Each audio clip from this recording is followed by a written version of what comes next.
My beloved child, amid the noise that keeps pulling you away from your true self, amid the weight you have been carrying for so long that you have forgotten what it feels like to stand up straight, I want you to recognize something right now, something you have been missing, something that has been standing right in front of you, waiting, watching, breathing.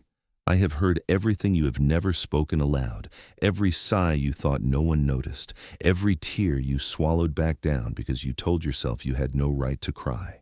Every night you lay awake staring at the ceiling wondering if this is all there is. I know. I have watched you. Not from a distance, not as some distant king on a cold throne. I have watched you from inside your own silence, from the quiet ache in your chest that you keep hidden from everyone, and I need you to hear me, truly hear me. There is something happening right now, something you cannot see with your eyes, something unfolding in the invisible spaces between your thoughts, and only you can see it. Do you understand how strange that is? How terrifying and beautiful and impossible? Out of every soul on this earth, out of every heart beating right now in this very moment, I have chosen to show this to you, not because you are perfect, not because you have earned it, but because you are ready.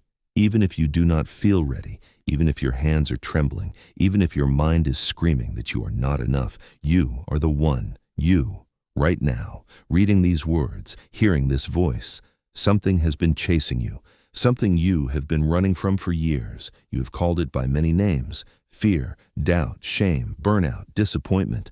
But those were just shadows on the wall, distractions I allowed to keep you busy until the real moment arrived. And the real moment is here, right now, this second, this breath. I am not asking you to understand everything. I am not asking you to have faith the size of a mountain. I am asking you to pause.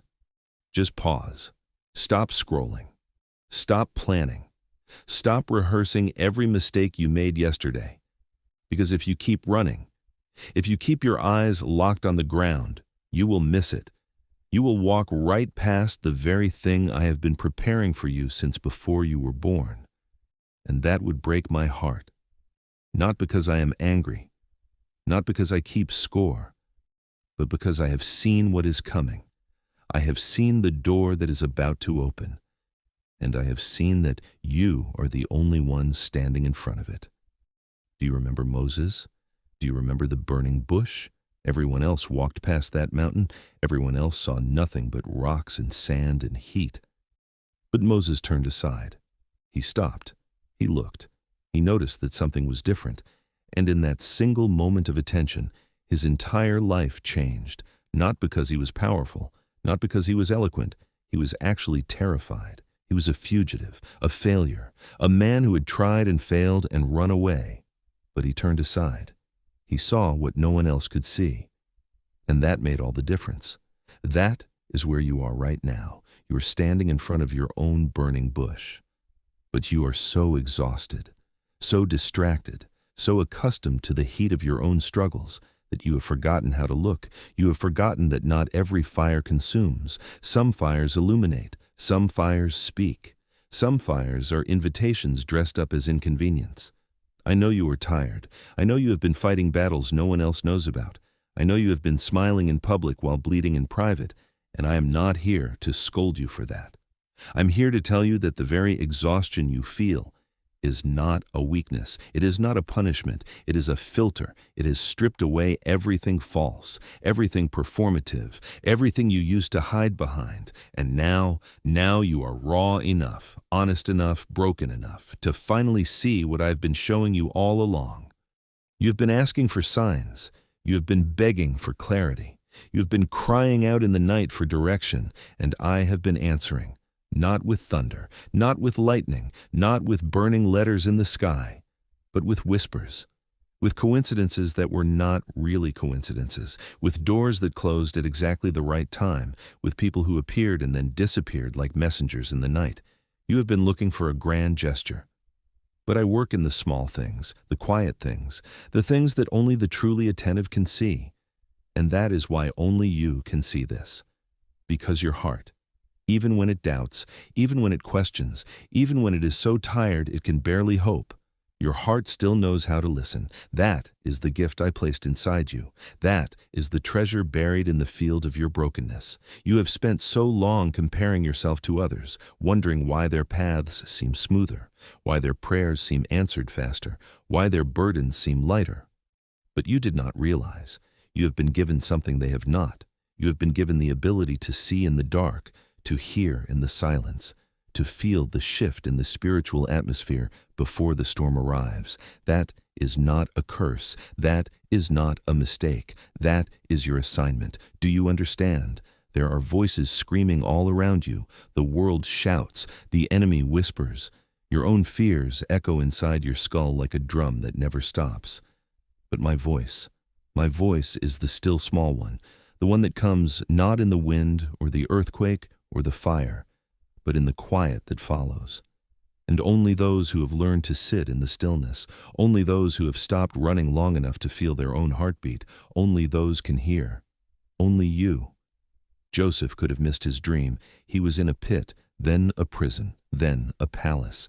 But every step of the way, even when he could not see the full picture, he paid attention.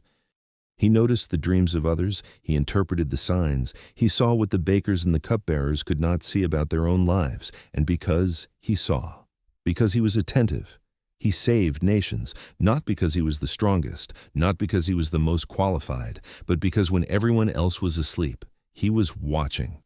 You have been watching too, even when you did not know it. All those nights you could not sleep, all those moments when something felt off and you could not explain why. All those times your spirit stirred and your mind resisted. That was not anxiety. That was not paranoia. That was training. I was sharpening your senses, teaching you to trust the deeper knowing that lives beneath your fear. And now I need you to trust it more than ever. Because the season is shifting. The winds are changing. The enemy has been trying to convince you that nothing is happening, that you are stuck, that you are forgotten, that all your waiting has been for nothing. But that is the lie. That is always the lie. Something is happening right now. Something is moving beneath the surface of your life like a river underground. You cannot see it with your eyes. You cannot measure it with your calendar. But you can feel it. Can you feel it? That restlessness, that dissatisfaction with things that used to satisfy you. That growing sense that you are on the edge of something. That is not confusion. That is not a midlife crisis. That is the sound of your old container breaking so that a new one can be built. You have been asking me to expand your territory, to increase your influence, to give you more. But you cannot hold more until you let go of what is already in your hands, and you have been gripping so tightly, so afraid that if you loosen your fingers even a little, everything will fall apart. But I am asking you to trust me, to open your hands, to stop trying to control every outcome, to stop trying to see 10 steps ahead when I am only asking you to see the next step. Right now, this breath, this moment. There is a subtle shift happening inside you. You might have dismissed it as indigestion, as tiredness, as a random wave of emotion. But it is not random. It is not accidental. It is the Holy Spirit stirring the waters of your soul, and only you can feel it. Only you can respond to it. No one else can do this for you. No one else can see what I am showing you. No one else can say yes to what I am asking. This is between you and me. Right now, in this sacred space, I want you to think back. Think back to the moments when you felt most alive, most yourself, most connected to something bigger than your daily grind. What were you doing? Who were you with? What was stirring in your heart? Those were not accidents. Those were signposts. Those were previews. I was showing you glimpses of the person I created you to become. But then life happened. Disappointment happened. Other people's opinions happened. Fear of failure happened. And you buried those glimpses. You told yourself they were impractical, that they were childish, that you could not afford to dream like that anymore. But those dreams, those holy hungers, they never died. They just went underground, waiting, patiently, for this moment, for you to finally stop and notice they are still there. beneath the layers of shoulds and musts and have-tos, beneath the bills and the responsibilities and the crushing weight of adult life, there is a flame, small, tiny, flickering in the wind of your doubts, but it is still burning. And I am not asking you to rebuild an entire kingdom today. I am not asking you to quit your job or sell everything you own. I am asking you to look at the flame, to acknowledge it, to stop pretending it is not there, because that flame, that quiet, persistent knowing, that is the thing only you can see.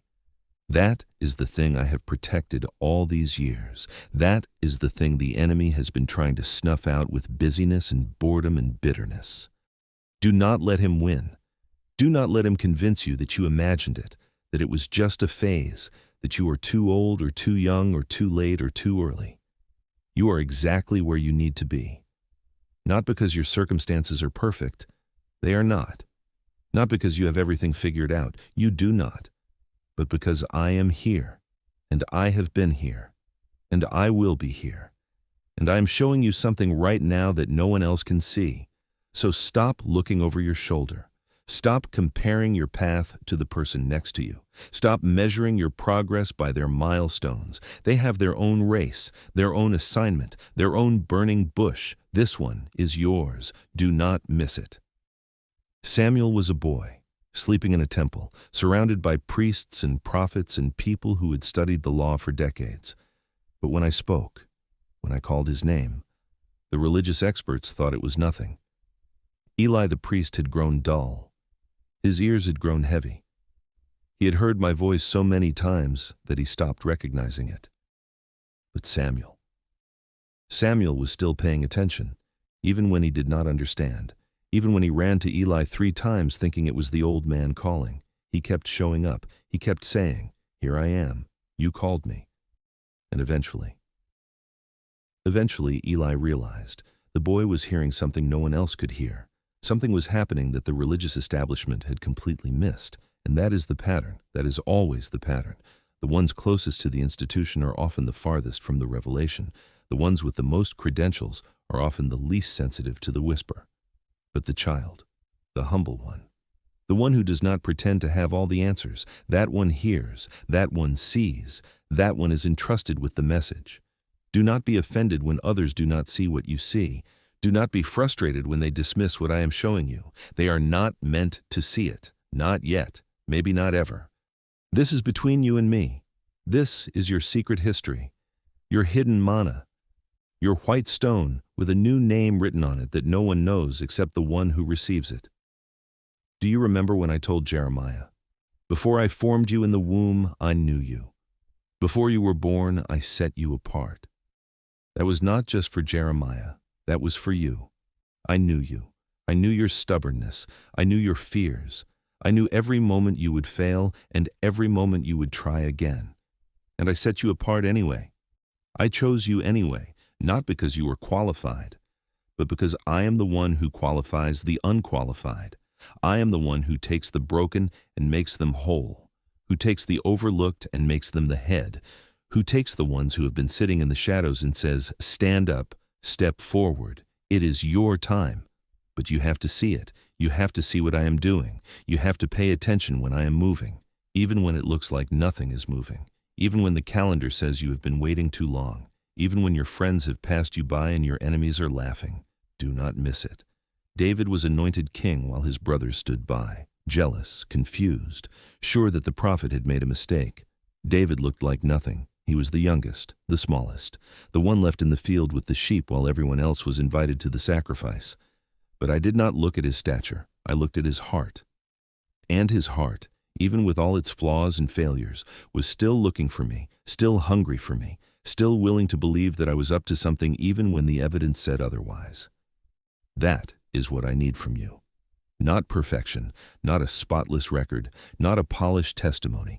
I need your attention. I need your willingness to believe that something holy is happening right now in the middle of your ordinary Tuesday. Right now, while you're sitting there, maybe in your car, maybe in your bedroom, maybe hiding in the bathroom just to get 5 minutes of peace. I am here. And I'm showing you something. Can you see it? It might look like a thought you have been avoiding, an idea that feels too big for you, a person you have been meaning to reach out to but keep putting off, an apology you need to make, a step you need to take that terrifies you. That is not random. That is not your imagination. That is the whisper. That is the invitation. That is the burning bush. Do not miss it. Elisha saw Elijah taken up to heaven in a chariot of fire. Every other prophet watched from a distance. They saw the same event. They witnessed the same miracle. But only Elisha received the double portion. Do you know why? Because Elisha refused to let go. He followed. He stayed. He crossed the Jordan when everyone else stopped. He said, "As surely as the Lord lives and as you live, I will not leave you." He was relentless in his attention. He was stubborn in his devotion. And because he would not look away, because he kept his eyes fixed on the moment, he saw what no one else could see. He saw the chariots. He saw the horses of fire. He saw the mantle fall. And he picked it up. The mantle is falling right now. The baton is being passed. The season is turning. But you have to see it. You have to be paying attention when it happens. Because it will not be announced with trumpets. It will not be validated by the crowd. It will look like loss to the untrained eye, like confusion, like the end of something you wanted to keep. But to the one who is watching, to the one who has learned to see in the dark, it will look like a promotion, like a commissioning, like the moment everything changes. Do not let the noise drown it out. The enemy knows that you are on the edge of something. That is why he has been turning up the volume in your life. That is why the distractions have been relentless. That is why your mind has been spinning with 1,000 useless worries. He is not afraid of your failures. He is afraid of your attention. Because when you pay attention, when you truly see what I am doing, his kingdom crumbles, his lies lose their power, his chains fall off. The enemy has been trying to keep your eyes on the storm, on the waves, on the impossibility of your circumstances, just like he tried with Peter. Peter stepped out of the boat. He walked on water. He did the impossible.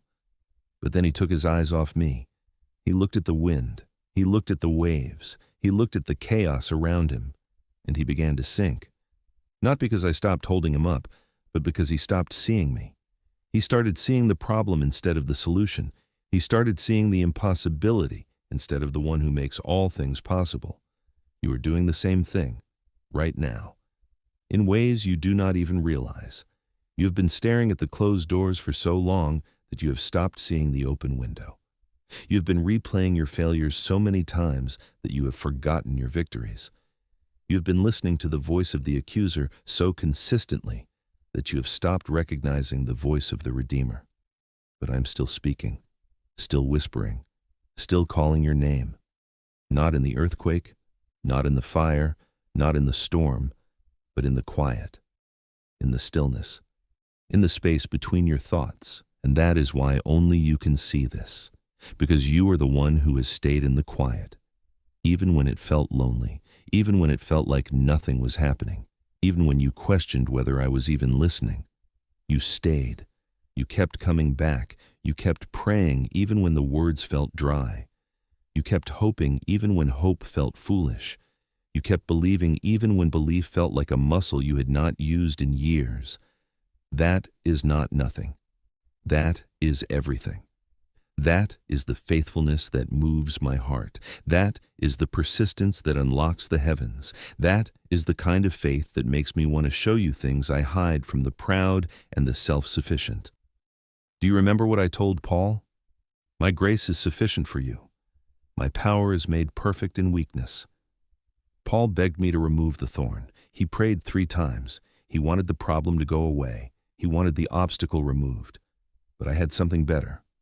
Not removal, but revelation. Not escape, but empowerment. I told him that the very thing he saw as a weakness was actually the container for my strength, that his brokenness was the stage where my glory would perform. Paul stopped asking for the thorn to be removed. He started boasting in his weaknesses, because he finally saw what I was showing him. He saw that when he was weak. Then he was strong, not because his weakness changed, but because my strength showed up in ways it never could have if he had been self-sufficient. That is what I am showing you right now. That thing you hate about yourself, that failure you cannot forget, that limitation you have been trying to hide, that is not an accident. That is not a mistake. That is the very place where my power is about to be displayed, but only if you see it. Only if you stop fighting it, only if you stop pretending it is not there, and finally let me do what I have been waiting to do. Turn your greatest shame into your greatest testimony. I am not asking you to celebrate your brokenness. I am asking you to surrender it, to stop trying to fix yourself, to stop exhausting yourself trying to appear whole. When I am the one who makes whole, I am the healer. Not your efforts, not your self-improvement plans, not your 23-step program for getting your life together. Me, only me. And I have been waiting, patiently, for you to finally see that the answer is not trying harder. The answer is stopping. Stopping the striving, stopping the pretending, stopping the performance, and just being with me, being seen by me, being loved by me, right here, right now, exactly as you are. Do you feel that? That loosening in your chest? That release in your shoulders? That is what happens when you finally see the truth, when you finally understand that I am not standing at a distance with a clipboard, taking notes on all your mistakes, waiting for you to get it right before I smile at you again. No, I'm standing right next to you, my arm around your shoulder, whispering, "It is okay. I've got this." You do not have to perform anymore. You do not have to pretend anymore. You just have to see. See that I'm here. See that I'm working.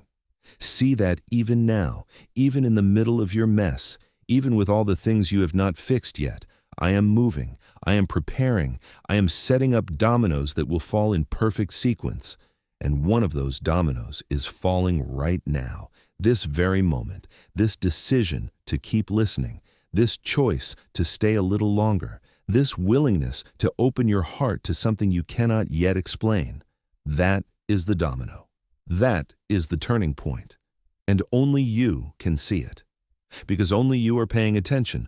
Only you have stayed in the room long enough to watch the miracle unfold. The disciples on the road to Emmaus walked with me for miles. They talked with me. They shared their disappointment, their confusion, their shattered hopes. They told me about how they had believed that I was the one who would redeem Israel. But then I was crucified, and their world fell apart. They walked. They talked. They poured out their hearts, and all the while, they did not recognize me. I was right there, walking beside them, explaining the scriptures, opening their minds, but they did not see. Until the breaking of the bread, until the moment I stopped and blessed and gave. Then their eyes were opened, and they saw. And in that moment, they understood that I had been with them the whole time, that the fire in their hearts had been my presence, that the strange comfort in the middle of their grief had been me. You have been walking on the road to Emmaus. You have been carrying disappointment, carrying confusion, carrying the weight of prayers that seemed unanswered, and I have been walking beside you the whole time, but you have not seen me. Not really. Not yet. But your heart has been burning, has it not? You have felt moments of strange warmth, unexplained peace, sudden clarity that came out of nowhere. That was me. That was always me. And now I am asking you to stop walking, to stop rushing, to stop trying to get somewhere else. And look beside you, look within you, look at the bread in your hands, at the ordinary moments of your ordinary day. Because I am there, I am breaking bread, I am opening scriptures, I am whispering your name, and only you, only the one who stops long enough to look, will see. Do not miss it. Do not let this moment pass. Do not let the urgency fade back into the background noise of your life.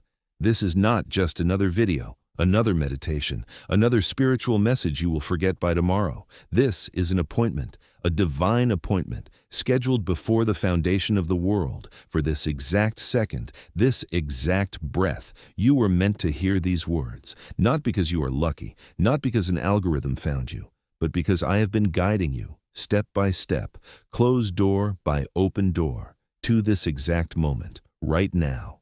And I am showing you something, something that has been hidden in plain sight, something the enemy has been working overtime to keep you from seeing.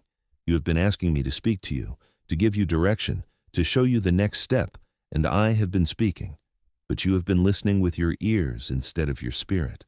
You have been waiting for an audible voice, a burning bush, a sign in the sky, but I have been speaking through your circumstances, through the peace that comes when you stop fighting, through the restlessness that comes when you stay in something too long, through the doors that keep closing no matter how hard you push. Those are not rejections. Those are redirections. I've been trying to get your attention, but you keep looking at the closed door. Keep pounding on it. Keep trying to force it open when I've already opened another door, a better door, a door that leads to everything you have been asking for. But you are so focused on what you think you want that you cannot see what I am actually giving you. Remember Balaam. He wanted to curse Israel. He wanted the money and the honor that Balak promised him. He wanted it so badly that he kept asking me, kept pushing, kept trying to find a way to get what he wanted, and eventually, I let him go, but I sent an angel to stand in his way, an angel he could not see, but his donkey could. The animal saw what the prophet missed. The creature recognized what the man of God was blind to. Balaam was so fixated on his destination, so consumed with his own desires, that he could not see the angel with a drawn sword, standing right in front of him, ready to cut him down, but the donkey saw. The humble beast of burden, the one everyone overlooks, that one saw the truth. And Balaam, the prophet, the one who was supposed to see spiritual realities, was completely blind. Do you understand? You have been so focused on getting what you want, so obsessed with your own plans and your own timelines, that you cannot see the angel standing in your way, protecting you, blocking you, saving you from a disaster you cannot even imagine. The closed door is not punishment, it is protection. The delay is not rejection, it is redirection. The detour is not a curse, it is a detour around a cliff you cannot see. But you have been fighting the detour, fighting the closed door, fighting the angel, complaining, pouting, questioning whether I even love you. Because I said no, because I said wait, because I said not this way, not yet, not now. I am showing you something right now, something about trust, something about surrender. Something about the difference between what you want and what you actually need. You think you know what is best for you, but you see the present, the immediate, the surface. I see the end from the beginning. I see the chain reaction, the ripple effect, the 10 moves ahead that you cannot even imagine, and I am blocking you, stopping you, closing doors in your face, because I love you too much to let you destroy yourself with your own answered prayers. That is the part you have been missing. That is the thing only the attentive can see. Sometimes my greatest mercy is the no. Sometimes my greatest love is the closed door. Sometimes my greatest protection is the delay that makes you want to scream. Do not miss it. Do not curse the closed door. Do not shake your fist at the angel. Stop. Look. See what is actually happening. I am saving you. I am protecting you. I am preparing you, and I am preparing something for you that is so much better than what you lost, so much greater than what you wanted, so much more aligned with who I created you to be. But you have to see it. You have to shift your perspective.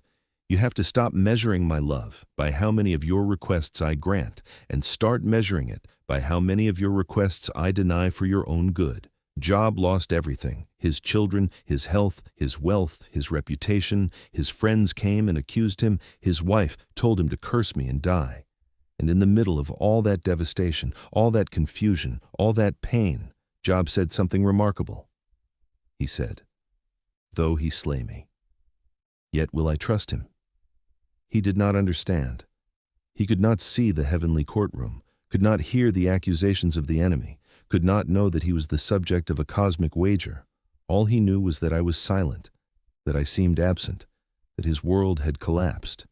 And yet, he trusted. Not because he felt like trusting, not because trusting was easy, but because he had seen enough of my faithfulness in the past to believe that I was still faithful in the present, even when the evidence suggested otherwise. You are in your own job moment, maybe not as extreme, but the feeling is the same. Everything feels like it is falling apart. Nothing makes sense. The prayers seemed to hit the ceiling and bounce back, and you were tempted to do what Job's wife suggested. Curse me and die. Give up. Walk away. Declare that this whole faith thing was a waste of time. But I'm asking you to do something harder, something only you can do, something the world will not understand. I am asking you to trust me anyway, to believe that I am good even when life is not, to declare that I am faithful even when your circumstances scream the opposite, not because you have all the answers, but because you have learned, deep in your spirit, that I am the answer, that I am enough, that even if everything else is taken away, I remain, and I am worth it. That is the seeing I am talking about. That is the revelation that changes everything. Not seeing the solution to your problem, not seeing the way out of your pain, but seeing me, seeing my character, seeing my love, seeing my faithfulness right in the middle of the mess. That is what only you can see. Because only you have walked your specific path, only you have carried your specific burdens, only you have cried your specific tears in the privacy of your own room. And only you can look at all of that, all the pain, all the disappointment, all the confusion, and say, but still I will trust, still I will hope, still I will believe that he who began a good work in me will carry it on to completion. That is the sacrifice that moves my heart.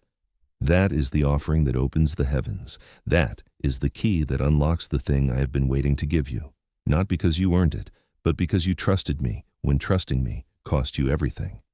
Do you remember the widow of Zarephath? She had nothing. A handful of flour, a little oil, enough for one last meal for herself and her son. And then death. She was preparing to die, resigned, hopeless, waiting for the end. And then Elijah showed up and asked her for her last meal. He asked her to give him the very thing she needed to survive. It seemed cruel. It seemed unfair. It seemed like I was asking too much, but she did not know what Elijah knew. She did not see what I was doing behind the scenes. She gave, she sacrificed, she trusted, and the flour did not run out. The oil did not run dry. She fed the prophet, and her family survived the famine, because she gave what she could not afford to give, because she trusted when trusting looked like foolishness. That is where you are right now. I am asking you for your last meal. I am asking you for the thing you are holding on to for dear life, the thing you think you cannot live without, the plan you have been protecting, the relationship you have been forcing, the dream you have been clutching like a dying ember. I am asking you to give it to me, to lay it on the altar, to open your hands and trust. Not because I am cruel, but because I want to multiply it, because I want to take your last meal and turn it into an endless supply. Because I want to show you that what you thought was your only hope was actually the very thing keeping you from your true hope. Only you can make this decision. Only you can open your hands. Only you can say yes to the giving that feels like dying. Your friends cannot do it for you. Your family cannot do it for you. Your pastor cannot do it for you. This is between you and me. Right now, in this moment, will you give me the thing you have been holding? Will you trust me with the dream you have been protecting? Will you lay down the plan you have been forcing? I am not asking you to understand. I am not asking you to see the outcome. I am asking you to trust the one who does, to trust the one who sees the end from the beginning, to trust the one who has never failed you, even when it felt like I had. Because I have not failed you. I have been working, I have been weaving, I have been taking every broken thread of your life and creating a tapestry you cannot yet see. But I can see it. And it is beautiful. It is more beautiful than you can imagine, more beautiful than the plan you are holding on to, more beautiful than the dream you are grieving. I have seen the end, and the end is good. The end is redemption. The end is restoration. The end is you, whole, healed, standing in the fullness of everything I created you to be. But you have to get through the middle, the confusing middle, the painful middle, the waiting middle. And you can only get through it if you keep your eyes on me, if you keep seeing what I am showing you, if you refuse to let the noise and the fear and the lies convince you to look away. You are not alone. You have never been alone, even when you felt abandoned, even when the silence was deafening, Even when you cried out and heard nothing but your own echo. I was there. I was holding you. I was carrying you. I was working on things you could not see, preparing people you have not met, arranging circumstances that have not yet unfolded. All for you. All for this moment. All for the purpose I have placed inside you. Do you remember Joseph again? Sold into slavery by his own brothers, falsely accused by Potiphar's wife, forgotten in prison by the cupbearer. Year after year, disappointment after disappointment. He could have given up. He could have decided that I had abandoned him. He could have become bitter and angry and hard. But he did not. He kept serving, kept trusting, kept using his gifts even in the prison. And then, in one day, everything changed. He interpreted Pharaoh's dream. He went from prison to palace, from slave to second in command, because he had been faithful in the prison. He had been attentive in the darkness. He had seen what no one else could see. He saw that the prison was not punishment. It was preparation, that the betrayal was not the end. It was the setup, that the delay was not denial. It was alignment. And when the promotion came, he was ready. He had been forged in the fire, polished in the darkness, prepared in the waiting. That is what I am doing with you, right now. In whatever prison you find yourself, whatever pit you feel stuck in, whatever delay is testing your patience, I am preparing you. I am forging you. I am removing the impurities that would destroy you if I promoted you too soon. The promotion is coming. The breakthrough is coming. The answer is coming. But not before you are ready. Not before you can handle it. Not before the character has been built that can carry the weight of the blessing. Do not rush the process. Do not despise the waiting. Do not curse the prison. See it for what it is, a classroom, a gymnasium, a forge. I am training you. I am strengthening you. I am preparing you for a weight of glory that would crush the old you, the impatient you, the entitled you, the you who thought you deserved better. That old you is dying. And it hurts. It hurts to let go. It hurts to change. It hurts to become someone new when the old someone was familiar, even if the old someone was broken. But I am not trying to hurt you. I'm trying to heal you. I'm not trying to break you.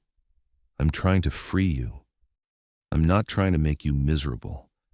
I'm trying to make you whole. And wholeness requires surgery. Wholeness requires removing the parts that are killing you, the parts you have grown attached to, the parts that feel like they are you, but they are not you. They are infections. They are tumors. They are chains you have worn so long you forgot you could take them off, and I am removing them, gently, patiently, one at a time. And it hurts. I know it hurts. I feel it with you. Every tear, every tremor, every moment of confusion. I'm not distant from your pain. I'm in it with you. Emmanuel, God with us. I am with you. In the fire, in the flood, in the valley, in the darkness. I am there, and I'm holding your hand, leading you step by step, not around the valley, but through it. Because the only way to the other side is through. And I will not leave you. I will not forsake you. I will not drop you. I will carry you if I have to. I will drag you if I must. But I will get you to the other side. And on the other side, you will see. You will finally understand. You will look back at this moment, this painful, confusing moment, and you will say, "Oh, now I see. Now I understand. It was worth it. Every tear, every sleepless night, every moment of doubt, it was worth it. Because look what he has done. Look where he has brought me. Look what he has made me. Only you can see that. Only you will know the full story. Only you have walked the specific path, and when you share your testimony, when you tell others what I have done, they will be amazed, they will be encouraged, they will be given hope, but they will not fully understand. Because they did not walk your valley, they did not fight your battles, they did not cry your tears. Only you can truly see what I am doing, because only you are living your life. Do you understand now? Why I keep saying only you can see this? It is not arrogance, it is not exclusion, it is intimacy. It is the intimacy of a father who knows his child, who knows every detail of that child's life, every struggle, every fear, every secret hope, and who speaks directly into that child's heart, words that no one else can hear, instructions that no one else can understand, revelations that are meant for your eyes only. This is between you and me. This sacred conversation, this holy moment, this has always been between you and me. Even when you were in crowds, even when you were surrounded by people, even when you were performing on stages and pretending in front of cameras. I was looking at you, seeing you, knowing you, longing for this moment, when all the noise would fall away, when all the masks would come off, when you would finally stop performing and just be. Be my child, be loved, be seen. You do not have to prove anything to me. You do not have to earn anything from me. You do not have to perform for me. I already know everything about you, every secret, every shame, every failure, every dark thought you have never spoken aloud. And I love you, not in spite of those things, but including those things, because those things are part of your story, part of your journey, part of what makes you who you are. And I do not want a polished, perfect version of you. I want you, the real you, the messy you, the struggling you, because the real you is the only you that can receive what I want to give. The polished version is too full of itself. The perfect version is too busy pretending. The strong version is too proud to need me. But the real you, the tired you, the honest you, the you who is not sure you believe anymore but is still here anyway, that you, that one is empty enough to be filled, broken enough to be healed, desperate enough to finally receive. That is why I have allowed everything that has happened to you, every disappointment, every failure, every loss, not because I am cruel, but because I am kind, because I needed to strip away everything you were leaning on, everything you were hiding behind, everything you thought you needed besides me, so that you would finally be empty enough, desperate enough, humble enough to let me fill you completely, to let me be your everything, not just your Sunday morning hope, not just your emergency button, not just your last resort when nothing else works, but your everything, your first thought, your last thought, your constant companion, your source, your strength, your peace, your joy, your identity, your everything. Only you can make that decision. Only you can stop running. Only you can stop hiding. Only you can stop pretending. Only you can say, yes, yes, yes, I'm done fighting, done striving, done pretending I have it all together. I surrender, I give up, I lay down my weapons, I open my hands, I say, yes. That is the moment everything changes. That is the moment the floodgates open. That is the moment you finally see what I have been showing you all along. But that moment requires a decision, a choice, a turning, a return, not a perfect return, not a return that has all the answers, just a return. One step, one word, one breath, turn around. I am right here. I never left. I have been waiting, not impatiently, not angrily, but patiently, longingly, like a father watching at the window, like a groom waiting for his bride, like a shepherd searching for one lost sheep. I have been waiting, and now you are here. Now you are listening. Now you are finally still enough to hear. Do you hear me? I love you, not because of what you do, not because of what you have done, not because of what you will do. I love you because you are mine. You are my child, my creation, my masterpiece, my beloved. And I have a plan for you, a plan so good it would make your head spin if I showed you the whole thing, a plan so perfect it would make your heart burst if you could see the end. But I am not showing you the whole thing, not yet. I'm showing you one step, one decision, one moment. Right now, will you trust me? Will you turn to me? Will you let me be your everything?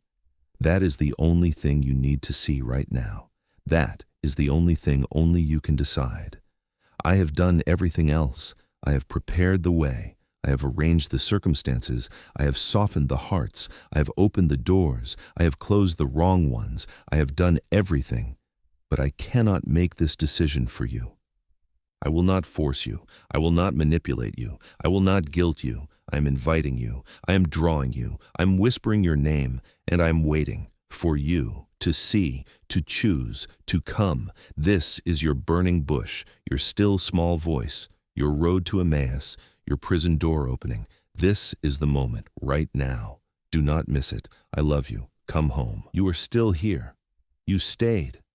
After everything, after the noise tried to pull you away, after the distraction knocked at your door, after your own mind told you to click somewhere else, to check something else, to find something louder, brighter, faster. But you stayed, and I want you to know, I noticed. I always notice. Not because I am keeping score, not because I am testing you, but because every time you choose to stay, every time you choose to lean in rather than walk away, every time you silence the chaos just long enough to hear, something shifts in the heavens, something breaks in the spiritual realm, something that has been holding you back, something that has been keeping you stuck, something that has been whispering that you are alone. That whisper just lost its power. Do you feel it? That subtle loosening in your chest? That strange sense that something just ended even though you do not know what it was? That is the sound of chains breaking, not with a crash, not with a bang, but with a quiet sigh of relief, like a prisoner whose cell door has been unlocked for years but was too afraid to push it open. The door is open now. I opened it. Not because you begged enough, not because you earned it, but because you stayed. Because in a world that teaches everyone to keep scrolling, keep moving, keep distracting, you paused, you listened, you gave me your attention. And attention, real attention, undivided attention, is the rarest and most precious gift you could ever give. Not your money, not your service, not your sacrifice, your attention. Because your attention is where your heart lives. Where your heart goes, your attention follows. And where your attention goes, your whole self follows. So when you gave me your attention, even for a moment, even through the fatigue, even through the doubt, you gave me you. And that is all I've ever wanted. Not your performance, not your perfection. You, just you. Tired, messy, questioning, hopeful despite yourself. That is the you I love. That is the you I have been waiting for. And now that you are here, now that you have stayed, I can tell you what comes next. Because you have been asking, haven't you? In the quiet moments when no one else is listening, when the house is dark and the world is asleep and you are left alone with your own thoughts, you have been asking, what now? Where do I go from here? What am I supposed to do? I have heard every one of those questions, every whispered prayer, every frustrated sigh, every moment when you threw your hands up and said, I do not understand, and I am going to answer you, not the way you expect, not with a 5-point plan, not with a roadmap for the next 10 years, but with something better, with a revelation, a shift in how you see everything. Because the problem is not that you do not know what to do. The problem is that you have been looking for the wrong kind of knowing. You have been looking for certainty, for guarantees, for a future you can control and predict and manage. And I am not going to give you that. Not because I am cruel, but because certainty is the enemy of faith, predictability is the enemy of trust, and control is the enemy of surrender. If I showed you everything, if I laid out the next 20 years in perfect detail, you would not need me. You would just execute the plan. You would just follow the instructions. You would just check the boxes, and your heart would stay exactly where it is, unchanged, untransformed, still clinging to the illusion that you are the one in control. I do not want your compliance. I want your heart. I do not want your checklist. I want your trust. I do not want your predictable religious performance. I want the messy, beautiful, terrifying adventure of walking with me into the unknown. That is what I am offering you. Not a map, but a guide. Not a schedule, but a presence. Not a guarantee of easy roads, but a promise that you will never walk alone. Do you remember Abram? I told him to leave his country, his people, his father's household, and go to the land I would show him. I did not tell him where. I did not give him coordinates. I did not show him the destination. I just said, go. And he went. Not because he knew where he was going, but because he knew who he was going with. That is the kind of faith I am looking for, the kind that says, I do not know the future, but I know the one who holds the future, and that is enough. That has always been enough. Abram stumbled. He made mistakes. He lied about his wife. He tried to help me fulfill my promise through Hagar. He took shortcuts and made messes. But he never stopped walking. He never turned back. He never decided that staying in the familiar discomfort was better than stepping into the frightening unknown. And because he kept walking, because he kept trusting, he became the father of nations, not because he was perfect, but because he was present. He showed up. He stayed. He kept putting one foot in front of the other, even when he could not see the path. That is where you are right now, standing at the edge of your own unknown, looking at a future you cannot predict, feeling the fear rising in your throat, and I am saying the same thing to you that I said to Abram. Go. Not because you know where, but because you know me. Go. Not because the path is clear, but because I am the light for your path. Go. Not because you are ready, but because I am with you, and my presence makes you ready. You've been waiting for clarity, waiting for a sign, waiting for the fear to disappear before you take the next step. But the clarity is not coming. The sign is already here. And the fear is not going to disappear. It is going to come with you, not as your enemy, but as your companion, teaching you to trust me in the shaking, teaching you to lean on me when your legs feel weak, teaching you that courage is not the absence of fear. Courage is fear that has decided to follow me anyway. I have not given you a spirit of fear, but I have not promised you a life without fear either. I have promised you my presence in the fear, my peace in the chaos, my strength in the weakness. That is what you have been missing. That is what only you can see. The fear is not the enemy. The fear is the invitation. The fear is the opportunity to trust me in a way you never could if everything felt safe. Do you remember Peter again? Walking on the water, doing the impossible. He was fine as long as he kept his eyes on me. But the moment he looked at the wind, the moment he calculated the impossibility of his situation, he sank. Not because the water changed, not because I stopped holding him up, but because he stopped seeing me. He started seeing the storm, and the storm was real. The waves were real. The wind was real. But so was I, and I was bigger than all of it. That is what you are doing, right now, in this season. You are looking at the storm. You are calculating the odds. You are replaying every past failure, every time you tried and failed, every time you stepped out and sank, and you are letting those memories convince you that the water is not safe, that the storm is too strong, that you should just stay in the boat. But the boat is not safe either. The boat is where you have been hiding. The boat is where you have been surviving.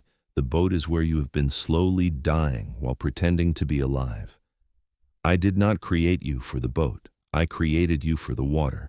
I created you for the impossible. I created you to walk on waves and calm storms and move mountains, not in your own strength, but in mine. The boat feels safe because it is familiar. But familiar is not the same as safe. Familiar is not the same as right. Familiar is just what you have gotten used to. And you have gotten used to settling, to shrinking, to playing small, to pretending that you are okay when you are not, to convincing yourself that this is just how life is, that your dreams were childish, that your calling was a delusion, that you were never meant for more than this. That is the lie. That is the loudest lie the enemy has been screaming into your ear. And you have been believing it. Not because it is true, but because you have heard it so many times. You thought it was your own voice. It is not your voice. It is the voice of the accuser, the voice of the one who comes to steal and kill and destroy, the voice that wants you to stay in the boat, to stay small, to stay safe, to stay forgettable. Because the enemy is not afraid of you in the boat. He is terrified of you on the water. He is terrified of what happens when you finally believe that I am with you, when you finally trust that I am bigger than your fear, when you finally step out of the boat and start walking. That is when his kingdom trembles. That is when his lies lose their power. That is when souls get saved and chains get broken and darkness gets pushed back, not by your strength, but by your faith, by your willingness to look foolish, by your willingness to risk everything on the belief that I am who I said I am, and I am. I am the God who parts seas, who raises the dead, who makes a way where there is no way, who speaks and mountains move and storms obey. I am the same yesterday, today, and forever.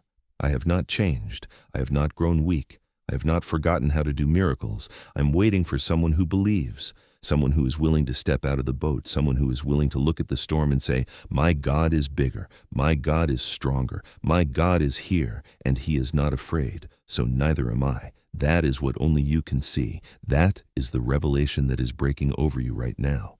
Not that the storm will stop, not that the waves will calm, not that the wind will die down, but that none of that matters, because I am with you, and my presence changes everything. The storm is still there, the waves are still crashing, the wind is still howling, but you are walking, you are moving, you are doing the impossible. Not because the circumstances changed, but because you changed, because your eyes shifted from the problem to the solution, from the storm to the Savior, from the fear to the faith. That is the shift. That is the moment. That is what you have been waiting for. And it is happening right now. Do you feel it? That strange calm in the middle of the chaos, that quiet confidence that does not make logical sense, that is not denial. That is not wishful thinking. That is my peace. The peace that passes all understanding. The peace that is not based on circumstances, but on presence. My presence in you, with you, for you. You have been trying to manufacture that peace, trying to meditate your way into it, trying to think your way into it, trying to achieve it through discipline and effort and willpower. But peace is not something you achieve. Peace is someone you receive. I am your peace, not a technique, not a formula, not a 7-step program. Me. When you have me, you have peace. Not because your problems are solved, but because you are held by the one who solves everything in his time, held by the one who has already seen the end, held by the one who has never lost a battle, never failed a child, never broken a promise. You are held. Right now, in this moment, even if you do not feel it, even if everything in you is screaming that you are falling apart, you are held. I have you. I have never let go. I will never let go. You are safe, not safe from hardship, not safe from pain, not safe from the storms of life, but safe in me. Safe because nothing can snatch you out of my hand. Safe because no storm is stronger than my love. Safe because even death itself has been defeated. You are safe. Do you hear me? You are safe. The enemy wants you to believe that you are one wrong step away from falling, one mistake away from being abandoned, one failure away from being disqualified. But that is not true. That has never been true. You are not held by your performance. You are held by my promise. You are not kept by your strength. You are kept by my grace. You are not secure because you are good. You are secure because I am good, and I do not change. I do not wake up in a bad mood. I do not keep a record of your wrongs. I do not love you less on your bad days. I love you exactly the same, every moment, every day, every failure, every victory. My love does not fluctuate. My love does not depend on you. My love is who I am, and I am love. So when you feel unlovable, I love you. When you feel like a failure, I love you. When you feel far away, I love you. When you feel nothing at all, I love you. I love you. I love you. Not because of anything you have done, but because of who you are, my child, my beloved, my masterpiece, created in my image, breathed into by my spirit, chosen before the foundation of the world. That is your identity, not your job, not your relationships, not your successes or failures, not your past or your future. You are mine. That is who you are. And nothing can change that. Do you remember what I told Jeremiah? Before I formed you in the womb, I knew you. Before you were born, I set you apart. I knew you, not the version of you that you show the world, not the polished, filtered, curated version. I knew the real you, the messy you, the scared you, the you that no one else has ever seen. And I set you apart anyway. I chose you anyway. I had a plan for you anyway, not because you were qualified, but because I am the one who qualifies the unqualified, who calls things that are not as though they are, who takes the weak and makes them strong, the foolish and makes them wise, the broken and makes them whole. You have been disqualifying yourself, counting yourself out, listing all the reasons why you cannot be used, why you cannot be healed, why you cannot be free, but you are not the one who does the qualifying. I am, and I have already qualified you, not because you are ready, but because I am ready to make you ready, not because you are able, but because I am able to work through your inability, not because you are strong, but because my strength is made perfect in your weakness. That is the gospel. That is the good news. That is the thing that the world cannot understand. The world says you have to be strong. I say your weakness is the stage for my power. The world says you have to be worthy. I say my love makes you worthy. The world says you have to earn your place. I say your place was secured on the cross before you ever took a breath. You have nothing to prove, nothing to earn, nothing to achieve. You just have to receive. Receive my love, receive my grace, receive my forgiveness, receive my power, receive my peace, receive my purpose. It is all already yours, freely given, lavishly poured out, without condition, without limit, without end.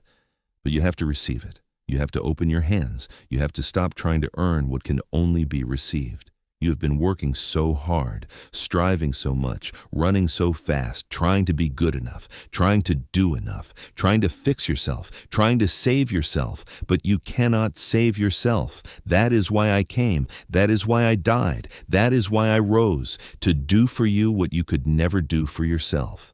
Salvation is not a reward for the righteous. It is a gift for the broken. Healing is not a prize for the perfect. It is a promise for the wounded. Freedom is not a trophy for the strong. It is a birthright for the captive. And you are captive, not to chains of iron, but to chains of lies.